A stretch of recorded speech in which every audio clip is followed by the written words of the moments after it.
¿Qué tal, mi gente? Feliz viernes. Hoy es día de que analicemos un poco la situación macro, entendamos qué es lo que está sucediendo con relación a las nuevas políticas que está o que puede estar tomando la Reserva Federal, porque parece que pueden estar dando finalmente, no sé si el pivot, pero con todo lo que ha pasado en el sistema bancario, obviamente tienen que empezar a tomar medidas. Obviamente el miedo del mercado, de que la crisis y todo lo demás, bueno, obviamente estamos mal, pero hay cosas que hay que estudiar y te traigo dos o tres puntos importantes que tenemos que estudiar el día de hoy y también obviamente una proyección de análisis técnico que va a ser la que probablemente podamos mantener para las siguientes semanas, digamos de aquí a los siguientes 2 o 3 meses, ¿ok? Más o menos hasta verano de este año 2023. Primero quiero que estudiemos las palabras que nos está diciendo en este caso Ali, que es el CEO de QuantFury, ya sabes, el broker que siempre te recomiendo y que siempre utilizamos aquí en la comunidad, porque básicamente estas palabras vienen de personas que tienen muchísimos años de experiencia en los mercados, por lo cual creo que hay que prestar atención. Fíjate, nos dice, punto uno, en mi opinión, este problema que estamos viviendo con los bancos en los medios de comunicación no existe fuera del círculo de los medios de comunicación, es decir, que es como ahogarse en un vaso de agua. El problema, por ejemplo, de Credit Suisse, que es el otro banco que está más o menos en aprietos, ¿no? Durante las últimas horas, durante los últimos días, lleva así 24 meses. Las pérdidas en los balances bancarios son algo normal ya que los precios de los bonos cambian, pero lo importante es el vencimiento de esos bonos.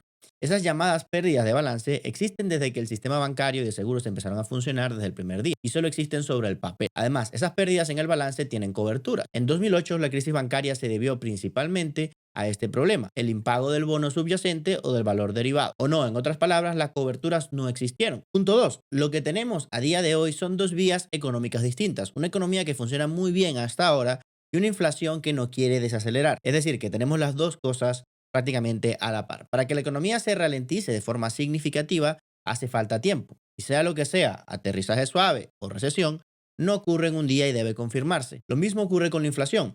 ¿Cómo y cuándo chocarán ambas? Es una incógnita, pero hasta que ocurra, seguirá igual. Una economía que va bien y no quiere ralentizar. Y una inflación que tampoco quiere desacelerar y tasas de interés que seguirán subiendo. Entonces, más o menos el resumen aquí es que es cierto, porque mucha gente dice, bueno, es que estamos en crisis, estamos en recesión, estamos en todo lo que tú quieras. Y de cierta forma es verdad. El problema es que lo que dice aquí Ali, le doy toda la razón. Tenemos una economía que funciona bien, pero simplemente una inflación que tampoco deja de apretar. Entonces, como él dice, efectivamente, ¿cuándo van a chocar las dos? En algún punto para que empiece a ralentizarse. La verdad, pues ahí está el tema. Quizás se pensaba que con el aumento de las tasas llegaría un punto en que la Fed rompiese algo con el aumento de tasas, ya te lo voy a explicar. Pero bueno, para finalizar, los participantes del mercado que están monitoreando un cambio en las condiciones, sería muy contraproducente a esperar que una o dos piezas de información económica lleguen a concluir que algo ha cambiado para entrar en posiciones especulativas. La fase de negociación, por así decirlo, ha cambiado y creo que las tendencias de mercado a largo y mediano plazo empezarán a cambiar cuando el panorama macro cambie. Hasta entonces, tengan mucho cuidado. Entonces, acá también, para resumir un poco toda la historia, lo que nos está diciendo es que esperar que la Fed te diga, o sea, es lo que yo siempre les digo, por ejemplo, porque muchos me dicen, José, pero es que, por ejemplo, en Bitcoin las ballenas todavía no están comprando, para ponerlo en palabras muy sencillas. Entonces, claro, lo lógico sería esperar que la ballena te avise que compró para que tú empieces a tomar tu posición en largo o en corto, por decirte algo. Otra cosa que me llamó poderosamente la atención fue este tweet de David Battaglia que nos dice, la Fed ha comenzado a hacer QE, para decirlo en español. Como expliqué durante todo el año 2022, toda esta lucha contra la inflación ha sido una farsa. Ahora el BTC va a seguir subiendo hasta los targets de 180.000 que dice David en algún momento entre 2023 y 2024. Bueno, yo aquí difiero un poco, no creo que lleguemos a 180.000 este año o el que viene, pero bueno, ya sabemos que puede pasar lo que sea. Y básicamente lo que nos está mostrando acá es que obviamente acá es donde está más o menos el pivot, la diferencia, o sea, el cambio de dirección que ha hecho la Fed. ¿Por qué? Porque obviamente con el quiebre de este banco y con todo el dinero que han tenido que empezar a imprimir para que, bueno, todo el mundo esté seguro, y también probablemente tengan que hacer algunas compras de esos bonos del banco. O sea, ellos realmente no voy a entrar en ese tema porque no viene al caso, pero obviamente entre que tienen que imprimir más dinero y que probablemente tienen que hacerse para su balance sheet con alguno de los bonos del banco para que ellos le puedan cubrir, porque tampoco va a ser a coste cero que les va a salir todo esto. Recordemos que es que el banco no es que ha quebrado directamente porque perdió todo el dinero, no, el banco simplemente estaba muy expuesto a bonos, que los bonos obviamente con el aumento de las tasas de interés empezaron a generarle pérdidas que, bueno, son no realizadas de momento, pero básicamente son pérdidas para el banco. Entonces, alguien se tiene que hacer cargo de ello. Probablemente la Fed sea la que empiece a absorber todos esos bonos. ¿Y qué significa eso? Aumento de su balance sheet. Entonces, para resumir un poco, sé que hoy está bastante tedioso esto con el tema de la teoría, pero para que entendamos un poco la situación macro, que siempre me dicen, José, pero es que hay que ver la situación macro. Bueno, esta es la situación macro. ¿Qué tenemos definición de QE? La expansión cuantitativa, también conocida como flexibilización cuantitativa, es un programa o medida económica pública que consiste en generar moneda y ponerla en circulación, imprimir billetico. Se utiliza por algunos bancos centrales para aumentar la oferta de dinero, aumentando el exceso de reservas del sistema bancario y generalmente mediante la compra de bonos del propio gobierno central para estabilizar o aumentar sus precios y con ello reducir las tasas de interés a largo plazo. Esta medida se aplica cuando los métodos más habituales de control de la oferta de dinero no han funcionado. Entonces, como puedes ver, es más o menos lo que te acabo de explicar.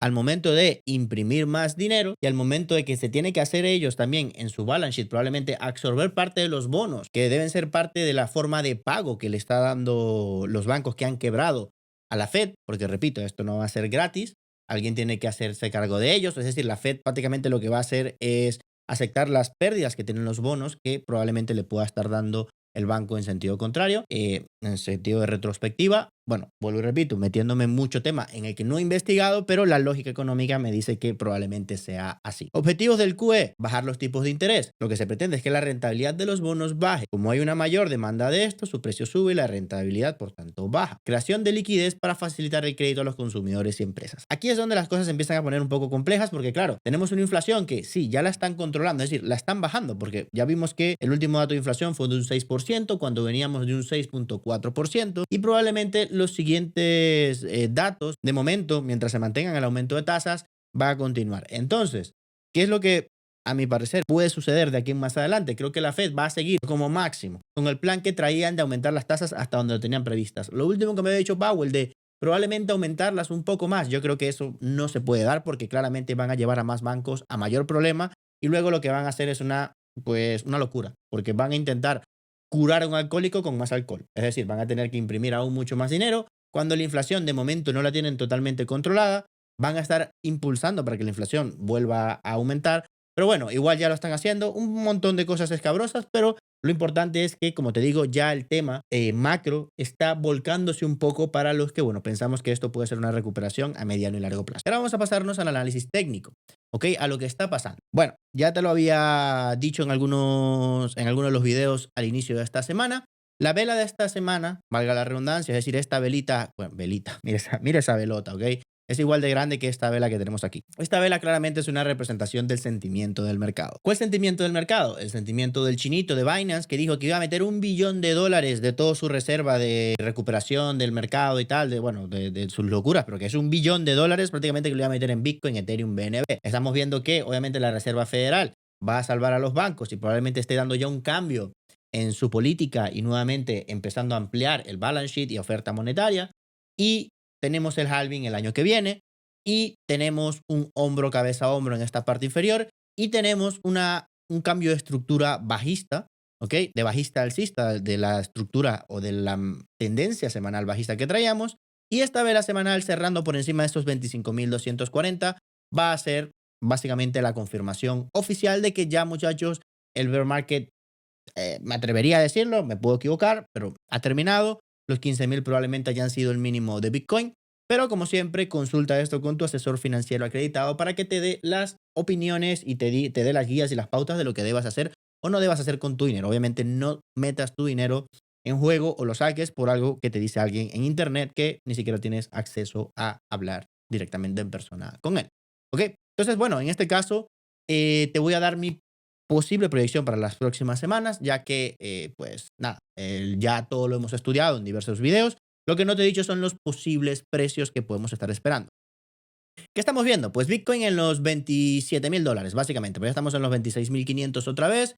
Yo te lo había dicho a inicio de año. Yo creo que si Bitcoin llegaba a lo pasado, los 25, 26, para mí va a ser un bull run confirmado. Dicho de otra forma, desde el mínimo hasta el máximo, llevamos más de un 70% de subida. Históricamente, cuando Bitcoin sube más de un 70%, más de un 80%, no es un rebote, no es una manipulación. ¿Cómo va a ser una manipulación? Una subida de un 80%. Aquí no hay manipulación.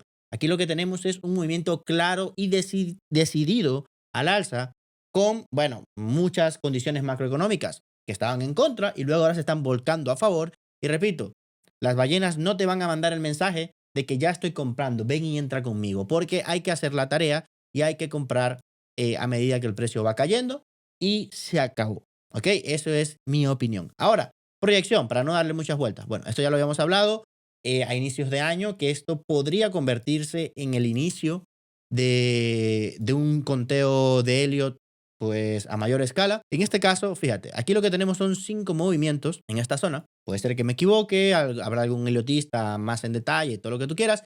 Pero bueno, a mi parecer, repito, esta va a ser mi percepción. Todo este movimiento de 5 ondas se convierte en la primera macroonda de este movimiento alcista. No del microondas, de la macroonda. Es decir, recuerda, todo movimiento, ¿ok? Todo movimiento tiene sus 5 impulsos, como sé que tenemos ahí pintado. Esto es un repaso muy rápido. Tiene sus 5 movimientos aquí pintados, pero dentro de estos movimientos tenemos sus movimientos subsecuentes. Es decir, tenemos dentro de esta primera onda hay 5 ondas y luego dentro de esta onda de retroceso generalmente hay 3 movimientos, o bueno, pueden ser 5 también, pero bueno, en fin. Luego en esta otra también tenemos nuevamente 5 movimientos, luego retroceso y luego en la última deberíamos tener nuevamente 5 movimientos. ¿A qué quiero llegar con todo esto? Que básicamente este puede ser el inicio del mercado alcista, ¿ok? O el inicio al menos de la recuperación, y que este primer impulso que vimos acá hasta los 25.000 hace un par de semanas puede ser esta primera onda. Es decir, que esas 5 ondas se pueden convertir en esta primera macroonda, y que este retroceso fue la segunda onda de este movimiento general. O sea, ya no te estoy hablando de mañana ni de pasado mañana, no te estoy hablando de para el año que viene. Significa que este movimiento, ¿ok? Va a ser un movimiento probablemente de onda 3, que es lo que vamos a estudiar ahora, hasta donde puede llegar. Onda 3, onda 4 y onda 5. ¿Ok? Vamos a olvidarnos de onda 4 y onda 5 porque vamos a intentar estudiar onda 3 y vamos a cambiar de esto de color. Es decir, José, ¿qué te esperas tú para este año para Bitcoin? Bueno, no te estoy diciendo nada nuevo, ya te lo había mencionado, pero a mi parecer, para mí, Bitcoin este año va a tocar el área de los 30.000 a 40.000 dólares. En enero me decían locos, ahora ya está en 27, casi 30.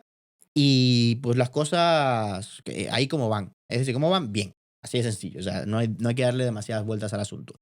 Entonces, ¿cómo podemos estimar que esto, lo que estamos viendo ahora, es el inicio de la onda 3?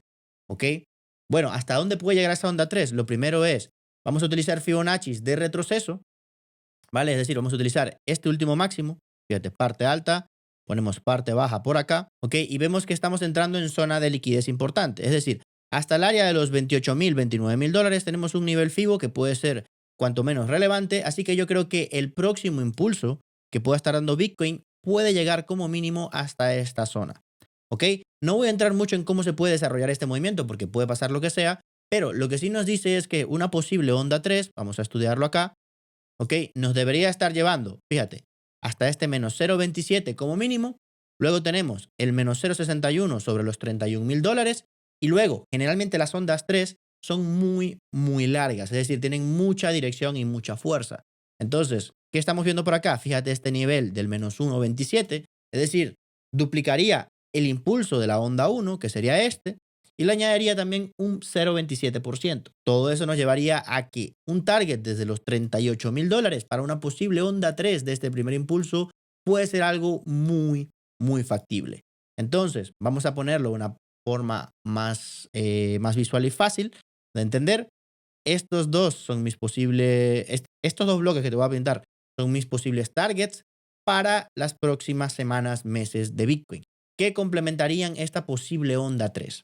¿Ok? Y luego, obviamente, la onda 3 puede no llegar al de los dos, sino quedarse en el medio o simplemente dispararse un poco más. Recuerda que no hay una forma específica de saber qué es lo que va a hacer el mercado. Lo único que podemos hacer es movernos alrededor de las ideas y de las pautas que pueden suceder. De momento estamos fuertemente alcistas. Ya saben que hay que tener mucha precaución. No sé más cómo explicarlo, el posicionamiento y el pensamiento que tengo yo del mercado. Como puedes ver, sumamente bullish. Te he dado un par de cuestiones también eh, fundamentales que pueden ayudar a que este giro y que este movimiento realmente nos los empecemos a creer. Y no me alargo más, chao.